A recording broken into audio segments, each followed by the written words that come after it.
Matthew chapter 14.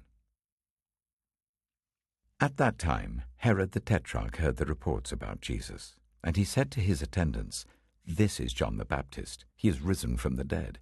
That is why miraculous powers are at work in him." Now Herod had arrested John and bound him and put him in prison because of Herodias, his brother Philip's wife. For John had been saying to him, "It is not lawful for you to have her." Herod wanted to kill John, but he was afraid of the people because they considered John a prophet. On Herod's birthday, the daughter of Herodias danced for the guests, and pleased Herod so much that he promised with an oath to give her whatever she asked. Prompted by her mother, she said, "Give me here on a dish the head of John the Baptist." The king was distressed, but because of his oaths and his dinner guests, he ordered that her request be granted and had John beheaded in the prison. His head was brought in on a dish and given to the girl, who carried it to her mother. John's disciples came and took his body and buried it. Then they went and told Jesus. When Jesus heard what had happened, he withdrew by boat privately to a solitary place. Hearing of this, the crowds followed him on foot from the towns. When Jesus landed and saw a large crowd, he had compassion on them and healed those who were ill. As evening approached, the disciples came to him and said, "This is a remote place and it's already getting late. Send the crowds away so that they can go to the villages and buy themselves some food."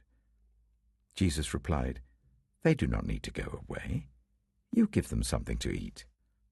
"We have here only 5 loaves of bread and 2 fish, they answered. "Bring them here to me," he said. And he told the people to sit down on the grass.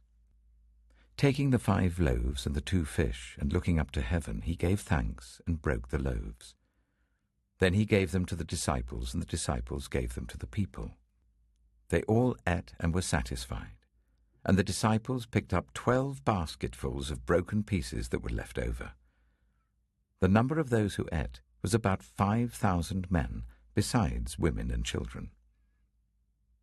Immediately Jesus made the disciples get into the boat and go on ahead of him to the other side, while he dismissed the crowd. After he had dismissed them, he went up on a mountainside by himself to pray. Later that night, he was there alone, and the boat was already a considerable distance from land, buffeted by the waves because the wind was against it. Shortly before dawn, Jesus went out to them, walking on the lake. When the disciples saw him walking on the lake, they were terrified. "It's a ghost," they said, and cried out in fear.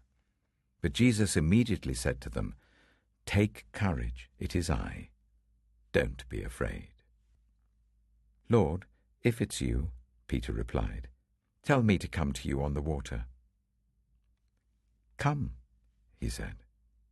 Then Peter got down out of the boat, walked on the water, and came towards Jesus. But when he saw the wind, he was afraid, and beginning to sink, cried out, "Lord, save me." Immediately Jesus reached out his hand and caught him. "You of little faith," he said, "why did you doubt?" And when they climbed into the boat, the wind died down. Then those who were in the boat worshipped him, saying, "Truly, you are the Son of God." When they had crossed over, they landed at Gennesaret. And when the men of that place recognized Jesus, they sent word to all the surrounding country.